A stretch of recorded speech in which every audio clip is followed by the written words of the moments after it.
RTX 2019 has officially come to a close, and with that we got some news on RWBY Volume 7, and other things RWBY related. I was at the panel, I filmed the whole thing, they also filmed it, don't know when that's coming out, but here I am, ready to give you all the news that came out of it. This is EruptionFang News Network, and it's time for some effing news.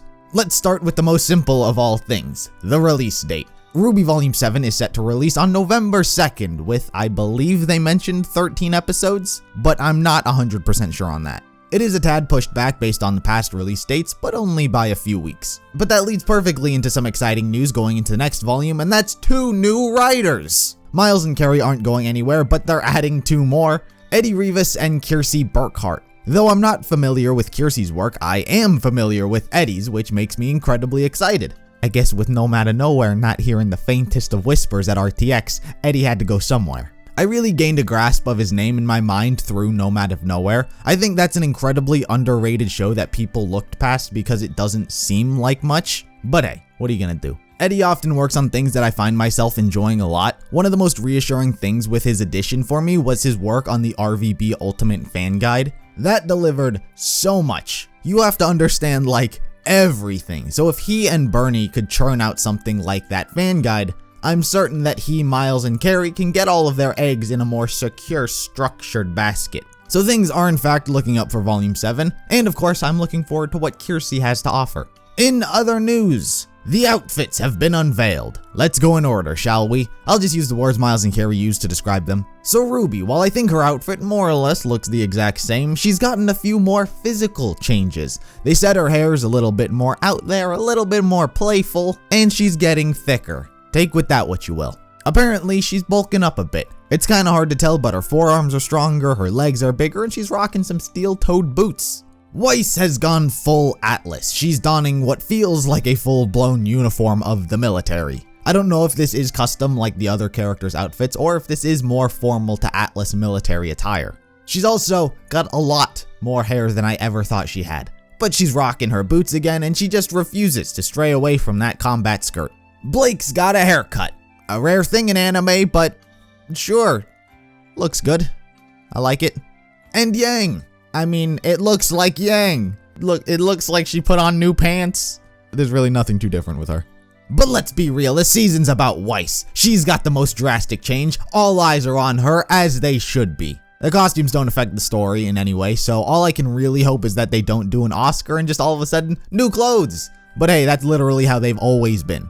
And I think they've always been kinda lazy about it. So at some point in the volume they get some new attire, though it's not right at the beginning thanks to the next segment. This year, much like years prior, fans were expecting a character short. Would it be Winter, Ironwood, one of the other Shnees, any of the other assortment of characters that reside in Atlas? But that was not the case. Miles announced to everyone that while they usually do that, they're stepping away from it, at least for this year. The hope would be to allow more production to go into the main show itself, not pulling resources away from it. But they did, in fact, come with a clip. One, they were adamant about not filming. And please don't film this. Please don't film this, please. Why not? So I did the noble thing and filmed the whole thing. I'm not gonna show it to you because it would certainly get taken down for copyright, but what I can do is describe it in great detail. So technically I would assume that this is a spoiler, so skip to the timestamp that is on screen now if you do not wish to get spoiled about this scene. It's an action scene, fighting Grimm, so it's not very spoilery, but whatever.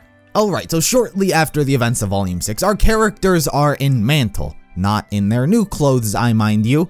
Grimm are attacking and running rampant through the city. A new Grimm, Saber-Toothed Tiger Grimm. Some Atlas soldiers are around shooting them, but of course they're robots, so they're dying. And the bulk of the clip is the characters fighting off Grimm. Crow and RWBY individually probably have the best sequences in choreography. Each year seems to be getting better and better, and hopefully we'll get to that point where every single fight has some truly badass sequences. Kinda like the earlier volumes. Notable things that happened: Blake's weapon is still destroyed. She definitely has the handle part, which now she remembers is a gun, but the bladed end is somewhere, so she's either going to need to fix Gamble's Shroud or get a new one. But based off the poster, she just fixes it, so sure. It's a very vague scene. It's not like there's many spoilers to begin with, but I know some people like to go in completely blind, though I doubt those people would be watching this video in the first place. Anyway, as earlier mentioned, they fight all new Grimm called Sabers, spelled with a Y. Miles mentioned how Atlas is going to house more Grimm that you'd find in the Ice Age era. Vale has more animals that you'd find in the wild in current day, bears, wolves, birds, and so on. So going to Atlas, we can expect more prehistoric animals. I, of all things, would be most hopeful for like a mastodon. That might be the equivalent of a Goliath from Vale, but I think it'd be more awesome because it's a mastodon.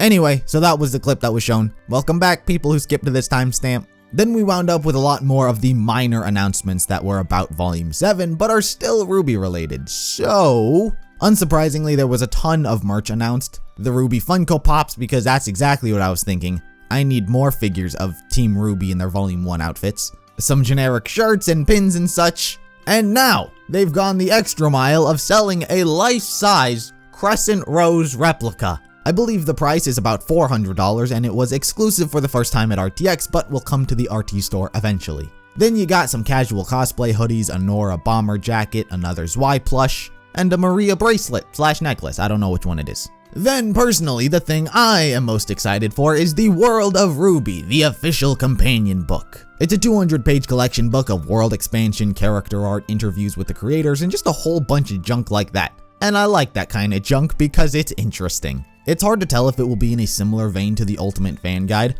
a book full of neat facts and info about locations and just a whole assortment of random information, but hopefully it can pull in some unknown facts. The book will be released on October 8th. Then they very briefly talked about the Shonen Jump manga. It's coming to paperback in 2020. I think this was mainly to tell people that, hey, this exists. Also announced was their partnership with DC Comics. They're making a comic about Team RWBY. They also showed a cover, I think is what this is. More or less neutral about the whole thing, I'll read it. But it winds up just feeling exactly like the anthologies where, is it canon? Is this collaboration going to be a canon story? Or is it just fan fiction that they're approving of? They don't talk much about it. They plug another panel where they likely did talk more about the comic, but I didn't go to that, so I don't know. Nor did they film it, so I may never know. Like I said, I'll read it, but I'm not so sure if it'll add anything too crazy to the characters or story. At some point I question, what is the point of this existing, other than money? But hey, that's usually the answer. In other news, RWBY After the Fall is a book. That is a thing, but you already knew that, and so they announced a sequel?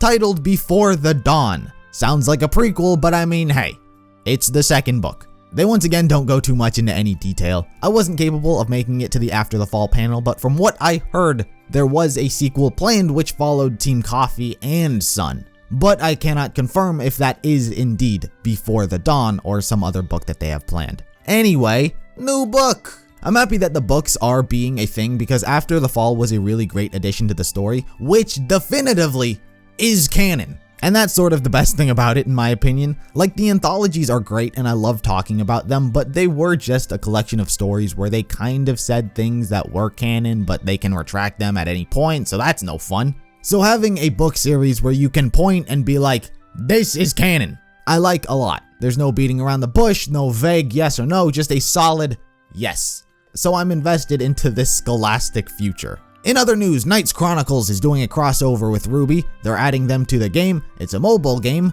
sure. In even worse news, RWBY Crystal Quest is a thing. A completely unoriginal gem matching concept that I can't imagine has much passion behind it other than making money. And finally, they are collaborating with the Good Smile Company. They're a company that makes figures, so future figures from this company coming out eventually.